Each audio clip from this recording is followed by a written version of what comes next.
2 years have passed by since Igarashi's first venture into the third dimension. Igarashi expressed in interviews leading up to Curse that Lament leaned too far into being an action game, so his intent was to create an adventure more closely resembling the likes of Symphony of the Night. There would be a more open world to explore with a bigger emphasis on RPG elements, a greater variety of weapons and abilities, a story that focuses on Dracula's disciples, Hector and Isaac, after the events of Castlevania 3. The potential for greatness here is huge. Was a gem forged, or a tale that's best left forgotten? So first of all, what was learned from Lament of Innocence? The camera is no longer in fixed perspective, it now tracks the player and they have full control of its movement. A lock-on feature has been added, you can now focus and prioritize your targets. The exploration is back, the world is larger, teleporters make a return. You can choose which save rooms you want to set as a warp point. You even get to explore outside of Dracula's sinister castle. Yes! Yes! Yes! They did it! It's an Igavania game in 3D! Look, it even has all those fun, quirky items like a baseball bat with nails and hamburgers and all these random chairs you can just mess around with. Ho, Hector, is that an innocent devil in your pocket? Or are you just pleased to see me? Hector is not limited to just whips and crosses like our favourite vampire slaying clan. Instead, he gets full access to a variety of different weapon types, broken down into 5 categories: swords, axes, lances, fists, and special weapons. It goes even further as some weapons have different properties like the rapiers or greatswords, which give Hector a crazy amount of options in how he fights. As a Forge Master, getting new weapons involves crafting from materials that are dropped from different enemies or found in chests. Later on, you'll be able to purchase weapons, which is important as many are made from previously made incarnations. It's a simple but effective system, and I really enjoy going out of my way to see what different weapons are available. However, it's worth noting that although there are a lot of weapons, they all fall under a certain type of feel, especially in the early game. Hector is really limited, but the higher your gear goes, the more combos open up to some really fun looking attacks. What separates Hector most from the Belmont family is his powers as a Devil Forge Master, a dark ability that allows him to create and summon innocent devils to do his bidding. This system works as a kind of hybrid of sub-weapons, relics and magic from past games, as innocent devils are used for a whole host of different actions, allowing Hector to traverse previously inaccessible locations like gliding, pulling open gigantic heavy doors, or sinking through the floor, and having access to a host of different abilities for use in combat. IDs will be able to wreak havoc with bone storms, carpet bombs, or even the ability to stop time. They have their own unique attacks, such as the battle type's frantic melee hits or the mage's barrage of spells. You can manually control devils in real time via a side menu. They can use abilities automatically or wait until you issue a manual command. As you fight with your companions, they level up and potentially unlock new skills. Furthermore, you can evolve IDs by gathering crystals to create even stronger devils. Unfortunately, you are taught this information from a single page that pops up in your face. The first time I ever played the game, I distinctly remember my eyes glazing over as this wall of text was flung into my face. It's not the most graceful way of saying, innocent devils evolve based on which colour crystals you collect, which depends on which type of weapon you're using. You can even store your IDs with Julia, a witch who serves as the shop owner of this adventure. The reason for this is that IDs have the chance of creating devil shards that allow you to forge the base creature of that family, so you can evolve them across a new family tree. If this all sounds a bit overwhelming or exhausting, it kind of is. It's not that the IDs themselves are necessarily complex, it's just unnecessarily long-winded. Unless you're reading a guide, you're not really going to know why it's worth evolving a devil down a certain family line. Some very specific IDs learn abilities that allow you to access different secrets within the world, and of course some combinations will be way more powerful than others, but I honestly could not be bothered to go through the process of evolving and leveling a specific demon to find out. It's an idea that sounds awesome on paper but comes off feeling clunky in application, and for a while I actually wanted sub-weapons and relics back, just because it's so much simpler. Having a glide ability mapped to your controller instead of pausing the game to summon the correct devil to then press the button is always going to feel better. There also isn't much feedback to tell you if a certain devil causes weaknesses towards an enemy type. Sure, moves do more damage, however it's not like there's some cool effect conveying that this lightning attack is devastating to these enemies. Isn't this a huge part of these monster collecting mechanics in games? I swear this whole monster summoning thing is really similar. Like, there is definitely another franchise that allows you to collect monsters and evolve them to use different attacks and abilities. Pretty cool JRPG that started around the early 90s or something, was set in Japan, I think? Has hundreds of monsters to choose from with a variety of really cool and quirky designs. Damn, what is that game called?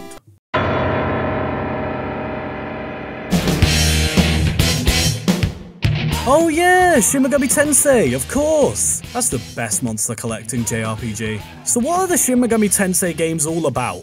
To put it briefly, the franchise's main mechanic is recruiting and summoning demons to fight for you. As these creatures level, they gain new abilities. You can then evolve them into stronger entities through demonic fusion. They even carry over their old abilities when they fuse. Curse of Darkness should have definitely gone this route as opposed to evolving IDs through crystals or whatever. The other key mechanic SMT games are known for is an emphasis on exploiting enemies' weaknesses to gain the advantage. In SMT3 it was introduced as the press turn system, where you gain an extra turn for exploiting a weakness. Taking influence from these two key mechanics could have gone a long way in making the Innocent Devil system a lot more rewarding for players by laying waste to tough enemies for exploiting weaknesses, but also experimenting with fusing devils together to create more. This would give more incentive to store devils in Julia's shop. It will make the decision on which devil to summon feel more strategic. Hell, why not even allow the player to communicate with devils, encouraging them to change allegiances to Hector, so you can gain the powers of your enemies, thus giving even more variety to the game. Both SMT Nocturne and Curse of Darkness even start you off with a fairy as your first devil. Coincidence? I think not. So far on paper, Curse of Darkness is still getting a lot right. It feels more like an Igavania, it's set after the events of one of the best classic Vanias. The protagonist is a silver-haired, morally ambiguous sword slinger with ties to Dracula. Based on Igavania's track record so far, this should be a slam dunk. Unfortunately, this is far from the truth. Curse of Darkness is marred with a whole host of problems that, while don't outright ruin the experience, do enough harm to make me question whether I'm even enjoying myself at moments or just going through the motions. The most major thing is how Hector himself feels. This boy is so slow. He's giving Trevor a run for his money. This, paired with the size of the world, makes this journey a real slog to get through. The environments themselves have so much empty space that is not being used at all. It's like during development it was assumed that the bigger the world was, the more grand the scope. But when there is nothing interesting to do in most of these huge hallways, forests, and mountainscapes, but run from point A to point B, it just feels like a huge waste of my time. The worst offenders are these cannon rooms where you run through a gauntlet of enemies and dead air. Hop into the cannons and just spam the square button on the gate, tower, thing until it collapses and you're able to progress. I guess the idea is that you're meant to feel really cool blowing enemies and environments to smithereens, but it's really not all that impressive to look at and incredibly slow. Other examples of obnoxious design are these long corridors full of infinitely respawning enemies designed to chip away at your health and waste as much time as possible. Were it not for the aesthetic changes to environments in the map, you'd swear you were basically running through the same rooms over and over again, with brief flashes of something noteworthy sprinkled here or there. There are other issues plaguing the combat too. The combo system starts to feel repetitive as you mash the square button, finishing with a mash of circle to change your finisher. A few mechanics like holding guard and pressing attack allow you to launch enemies, however I rarely found myself resorting to it. A pressive jump and attack starts this leaping kick that allows you to transition into your aerial combo, but depending on how Hector is feeling at the time, is either going to land or completely miss. Inaccuracy is another issue that plagues Curse of Darkness, as I found myself consistently missing attacks, even to locked-on enemies. I just could not understand what exactly I was doing wrong as Hector, would repeatedly fail to track his opponent. I found some more success when I stopped moving the analog stick entirely while attacking, but even then I still found myself missing hits. Aerial combat is by far the most frustrating part, as it feels like a complete roll of the dice whether Hector will land a combo or not. You don't really jump high enough to be able to attack before landing, and double jumping also lends to Inaccuracy.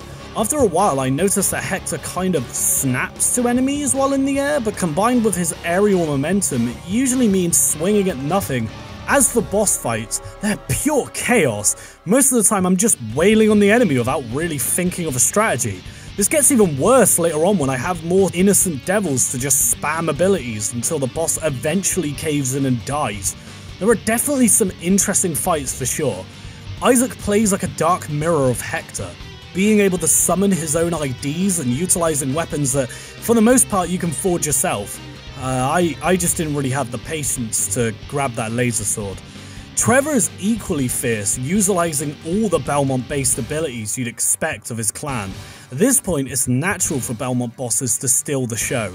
Saint-Germain is another interesting fight with his time-altering abilities. You'll have to genuinely strategize with your mage ID to counter this technique. His fight may be the game at its full potential. It says a lot that most, if not all, the best fights in this game are against more humanoid antagonists. My brain would always just turn off the moment I have to fight some giant dragon or this fish guy. Also, where is my pre-fight smack talk from Lament of Innocence?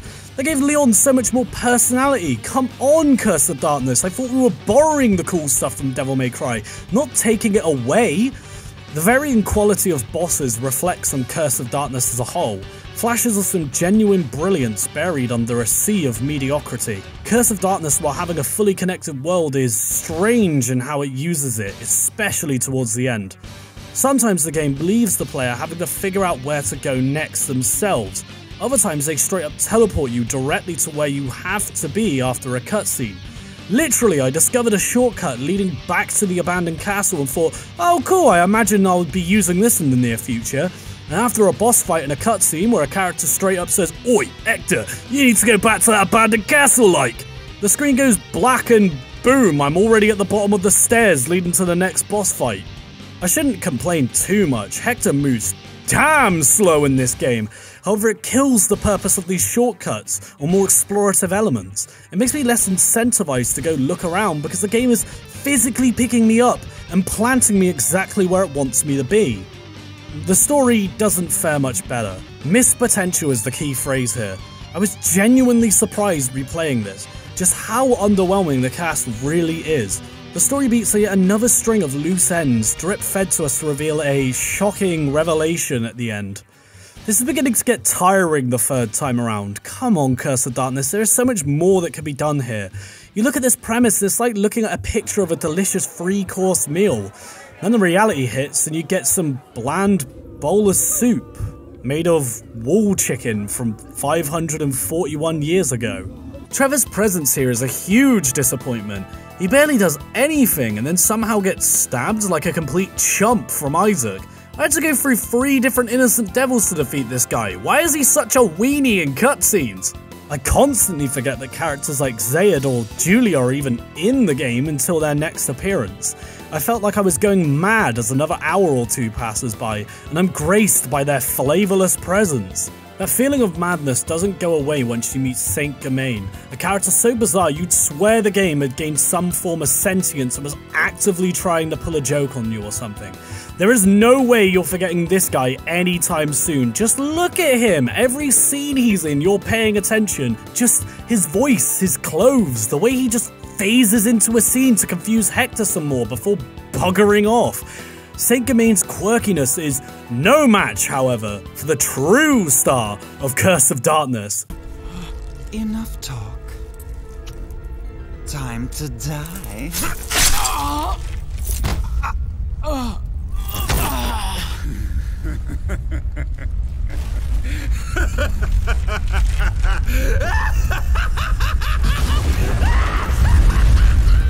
Do I even need to say anything here?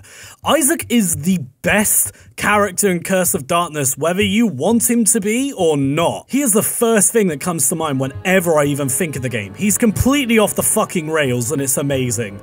Am I supposed to take him seriously when he's dressed like a Marilyn Manson tribute act and amping up every action to 11? I cannot stress enough how many moments I burst out into uncontrollable laughter whenever he was on screen. Everything he does is as over the top as it could possibly be. I could talk about his rivalry of Hector, how he is written to be a somewhat sympathetic figure, a man pushed over the edge, lost in a madness orchestrated by Lord Dracula, his fate at the end of the game. But Isaac would be great even without all of these different narrative threads holding him together. He's so ridiculous that the game becomes an instant 10 out of 10 the moment he is gracing the screen. The story should be about Hector trying to save Isaac's poor back from carrying the entire narrative the whole way through. And speaking of Hector, what's there to say? Truly a missed opportunity. He has such a cool set of plot points and an awesome character design hanging off of an unremarkably boring script. Maybe it's Isaac stealing all my mental attention, but I just can't even think of a single thing Hector says. Overall, Curse of Darkness may have turned down the cheesy campiness of Lament, mainly because Isaac is hogging all of it. However, in its place is a bland narrative that can't be saved by Ayami Kojima's designs, a respectable mid-alt dub, or Michiru Yamane's compositions. For Curse of Darkness, Michiru Yamane revisited elements of Symphony of the Night in the composition. While the spiritual, gothic orchestral hallmarks are still as present as ever, the usage of guitar sounds are peppered throughout. At times it felt like I was listening to a moody, alt-rock album that wouldn't feel out of place in the mid-90s. Other moments reflect the intense, high-energy riffs of Symphony, especially within the boss fights. And still, Yamane manages to create a rich variety of styles and tones. There are moments of dreamlike ambience, always with that sinister undertone. It just fits that Castlevania mood in such a comfy manner. The soundtrack doesn't wow me as much as Lament of Innocence did, however. There is something lacking. I can't put my finger on what. There just isn't one specific song that blows me away in the same way. It is consistent, however. And as for Ayami Kojima, Curse of Darkness marks her final time as lead illustrator within the mainline Castlevania series. Such a tragedy. Kojima's art helped solidify what Castlevania was and should be in the minds of many. Without her work, the franchise lacked any sense of direction, and what followed in her footsteps paled in comparison. What is it that makes Ayami Kojima's art so special? The high level of detail and care? The authentic gothic look that emphasizes the game's tone? The iconic and risque designs of monsters and heroes that has stood the test of time for over 20 years? And just like her previous works, her illustrations in Curse of Darkness are no exception. She's iconic, and it's no surprise that even today, when Igarashi is absent from the franchise, she is still called in to provide her staple style to the series. Ayami Kojima is Castlevania.